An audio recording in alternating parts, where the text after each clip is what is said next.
Зимние международные детские игры смогут увидеть во всем мире в формате высокой четкости. Напомню, по инициативе президента республики Уфа стала одним из городов-обладателей 16-камерного передвижного комплекса, позволяющего показывать трансляции цифрового качества HD.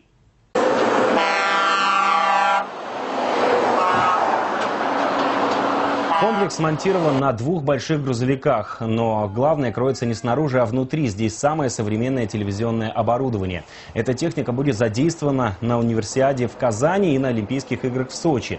Передвижному комплексу, прибывшему в столицу республики, предстоит показать себя на трансляциях чемпионата мира по летнему биатлону и чемпионате мира по хоккею среди молодежных команд, а также матчах континентальной хоккейной лиги и футбольной национальной лиги. Работать на современной технике будут специалисты башкирского спутникового телевидения, прошедшие обучение в Москве. Благодаря поддержке президента республики Рустама Захировича Хамитова башкирское спутниковое телевидение развивается стремительно и в лучшую сторону.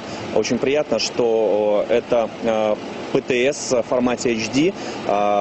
Это первый шаг в развитии цифрового телевидения в регионе. Я надеюсь, что с помощью этого оборудования башкирское спутниковое телевидение станет еще лучше, еще интереснее. Инновационное оборудование, которое будет работать на всех крупных мероприятиях, формировать национальный сигнал. Плюс ко всему обучается творческая бригада и техническая бригада. Прошли 2 этапа обучения в Москве и сейчас непосредственно на месте будут практическое обучение проходить.